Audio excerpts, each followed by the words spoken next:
Hello friends and welcome to knowledge refreshed. दोस्तों, आज हम डिस्कशन करने वाले हैं सन्यासी विद्रोह के बारे में कि जो पूर्वी भारत के इलाके में किया गया था, जो कि बंगाल में किया गया था। और ये था सन्यासी विद्रोह जो कि 1763 से लेकर 1800 के बीच में हुआ था। कुछ बुक्स में अगर आप देखें तो 1770 से लेकर 1820 का भी टाइम पीरियड देखने को मिलता है। यानी कि ये जो विद्रोह किया गया था, मेनली अगर आप देखें तो 1763 से लेकर 1800 ईस्वी के बीच में सन्यासियों के द्वारा, भिक्षुओं के द्वारा, फकीरों के द्वारा जो विद्रोह किया गया उसे हम सन्यासी विद्रोह के नाम से जानते हैं। और 18th सेंचुरी में यह विद्रोह बंगाल में हुआ था। बंगाल की अगर हम बात करें तो उस समय के बंगाल में, जो मुगलों का बंगाल था, उसमें अभी का बांग्लादेश, जो बांग्लादेश है, बिहार, पश्चिम बंगाल, उड़ीसा और झारखंड, ये सारे एरिया इंक्लूड थे। और ये पूरा जो एरिया था वो बंगाल सूबा कहा जाता था और ये काफ़ी रिच और प्रोस्परस स्टेट हुआ करता था। बहुत ही यहाँ की जो लैंड थी वो काफ़ी फर्टाइल थी।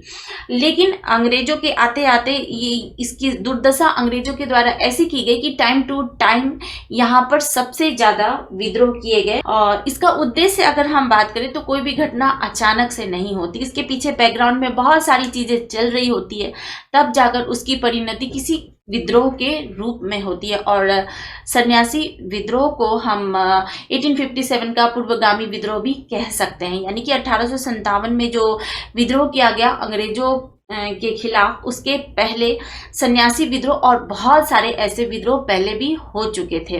तो जैसे कि मैंने आपको बताया, ये विद्रोह बंगाल वाले रीजन में हुआ था। रंगपुर, मेमनपुर, मुर्शिदाबाद के घने जंगलों में ये हुआ था। इसका कारण क्या था? ऐसे तो कारण बहुत सारे थे, लेकिन जो तात्कालिक कारण था वो अंग्रेजों के द्वारा, ईस्ट इंडिया कंपनी के द्वारा तीर्थ यात्रा पर प्रतिबंध लगा देना था। क्या किया गया था कि ईस्ट इंडिया कंपनी ने तीर्थ यात्रा पर प्रतिबंध लगा दिया था सन्यासियों के, फकीरों के, जिसके कारण यह विद्रोह भड़क उठा। और कोई भी विद्रोह अचानक नहीं होती, इसके पीछे बैकग्राउंड में बहुत सारी चीजें चल रही होती है। तो सबसे पहले हम इसके बैकग्राउंड को देखते हैं। ये तो इसका मैंने तात्कालिक कारण आपको बताया कि ये तात्कालिक कारण था, लेकिन विद्रोह की भावना काफी समय से लोगों के मन में थी, सन्यासियों के मन में थी। हम बात शुरू करते हैं 1757 से। 1757 में क्या हुआ था? बैटल ऑफ प्लासी हुई थी। बैटल ऑफ प्लासी हुई। और 1764 में क्या हुआ था? बैटल ऑफ बक्सर हुआ था। 1764 में बैटल ऑफ बक्सर हुआ। तो बैटल ऑफ प्लासी और बैटल ऑफ बक्सर, तो जब बैटल ऑफ बक्सर हुआ तो जो दीवानी राइट है, दीवानी राइट किसको मिल गया?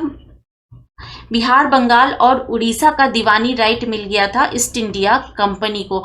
दीवानी राइट का मतलब है राजस्व वसूल करने का अधिकार, रेवेन्यू कलेक्शन का अधिकार किसे मिल गया था? ईस्ट इंडिया कंपनी को मिल गया था। इलाहाबाद की सेकेंड संधि के द्वारा शाह आलम द्वितीय, जो मुगल सम्राट थे उस समय के, उनके साथ अंग्रेजों की इलाहाबाद की सेकेंड संधि हुई थी, जिसमें उनको दीवानी राइट शाह आलम सेकेंड के द्वारा दे दिया गया था। तो जब ब्रिटिशर्स को दीवानी राइट मिल गया बिहार, बंगाल और उड़ीसा का, तो वो क्या चाहते? तो किसानों का उन्होंने आर्थिक शोषण करना शुरू कर दिया। ज़्यादा से ज़्यादा वो क्या वसूल करने लगे? टैक्स वसूल करने लगे। तो अगर जनता चाहती कि ठीक है, चलो थोड़ा बहुत टैक्स है, जो भी अंग्रेजों के द्वारा इम्पोज किए गए हैं वो हम देकर शांति से जीवन यापन करें, तो उनके द्वारा एक नया टैक्स लगा दिया जाता था। तो धीरे धीरे जो छोटे किसान थे, जिनके पास कम भूमि हुआ करती थी, वो टैक्स देने में असमर्थ हो गए, देने में कैपेबल नहीं थे, क्योंकि टैक्स दिन प्रतिदिन बढ़ते जा रहे थे। तो वैसी स्थिति में ये इन किसानों ने क्या किया? ये जमीन से बेदखल हो गए। या तो इन्हें अपनी जमीन बेचनी पड़ी या फिर गिरवी रखनी पड़ी। तो ये लैंडलेस हो गए, जमीन से बेदखल हो गए। तो ये जो छोटे किसान थे ये भी क्या बन गए? सन्यासी बन गए, भिक्षु बन गए, जो भिक्षा मांगकर अपना जीवन यापन करने लगे। जो छोटे किसान थे, जैसा कि मैंने आपको बताया, वो भी क्या बन गए थे? भिक्षु बन गए थे, फकीर बन गए थे, सन्यासी बन गए थे।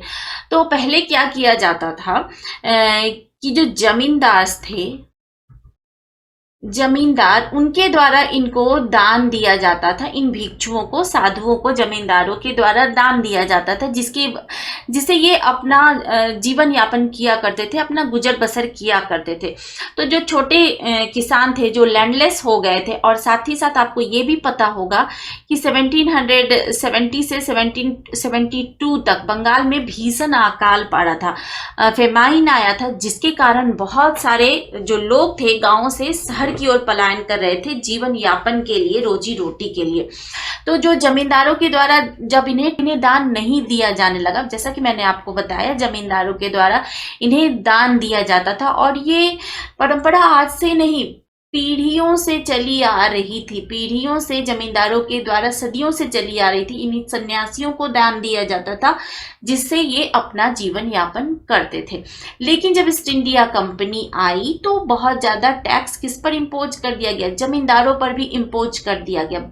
अब वो सरकार को टैक्स देने में ही इतने परेशान हो गए कि उनके पास अब पैसा ही नहीं बचता कि इन भिक्षुओं को क्या करते, वो दान दे पाते थे। तो दान नहीं दे सकने लगे तो इनका जीवन यापन करना मुश्किल हो गया। और इसी बीच सरकार के द्वारा, ईस्ट इंडिया कंपनी के द्वारा इनकी तीर्थ यात्रा पर भी क्या कर दिया गया? प्रतिबंध लगा दिया था। तो इनमें विरोध की ज्वाला भड़क उठी, और यही विद्रोह इन्होंने किया जो कि सन्यासी विद्रोह के नाम से जाना जाता है।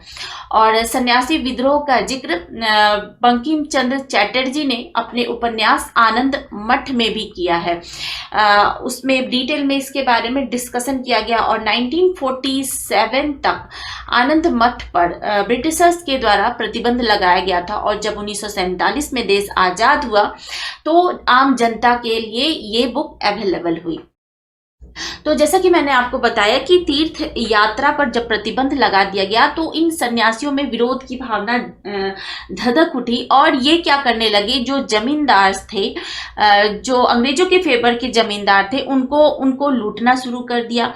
जो फैक्ट्री हुआ करती थी ब्रिटिशर्स की, ईस्ट इंडिया कंपनी की जो फैक्ट्री होती थी, उस पर धावा बोलकर ये उसको लूट लिया करते थे।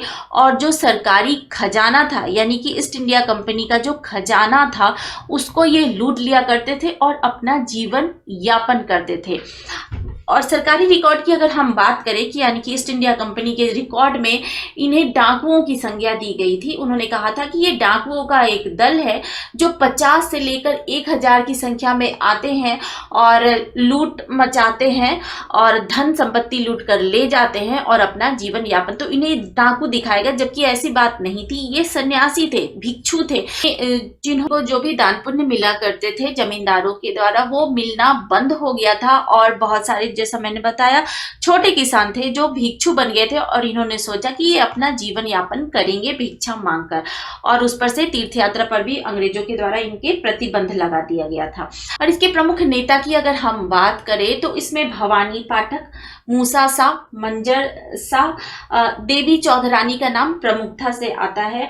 बंगाल में ही 1770 से लेकर 79 के बीच अकेले बंगाल के ही एरिया में 30 से ज्यादा विद्रोह किए गए थे। और जब भवानी पाठक की हत्या कर दी गई थी अंग्रेजों के द्वारा, तो फिर उस विद्रोह की कमान संभाली थी देवी चौधरानी ने। याद रखिएगा, ये नाम भी इम्पोर्टेंट है। विद्रोह की कमान किसके द्वारा संभाली गई थी? देवी चौधरानी के द्वारा संभाली गई थी। और लेकिन अंग्रेजों के द्वारा सन्यासी विद्रोह को बहुत बेरहमी से कुचल दिया गया था, और वारेन हेस्टिंग्स ने बहुत सारे सन्यासियों का नरसंहार भी करवाया था। बहुत सारे सन्यासियों को मौत के घाट उतार दिया गया, लेकिन फिर भी लगभग 50 सालों तक यह विद्रोह किसी न किसी रूप में चलता रहा। और 1800 के आते आते, या फिर कुछ बुक्स में आप अगर देखें तो 1820 के आते आते अंग्रेजों के द्वारा फाइनली इस विद्रोह को दबा दिया गया था।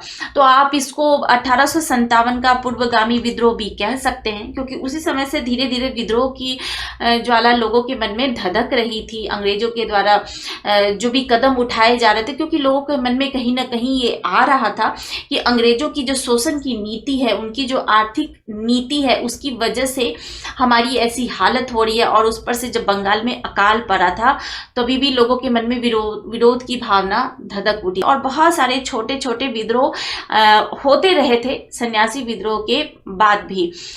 तो और सन्यासी विद्रोह पर एक फिल्म भी आई है दक्षिण भारत की 1770 जिसका नाम है, जिसमें सन्यासी विद्रोह की जो कहानी है उसको पूरा डिटेल में दिखाया गया है। तो और आनंद मठ में तो जैसा मैंने आपको बताया बंकिम चंद्र चट्टोपाध्याय ने इसका वर्णन भी किया है। और ये जो सन्यासी हुआ करते थे वो वंदे मातरम का उद्घोष किया करते थे और उसके बाद अंग्रेजों के खजानों पर, अंग्रेजों की फैक्ट्रियों पर धावा बोला करते थे। तो आई होप आपको ये वीडियो पसंद आया होगा। Thank you so much for watching.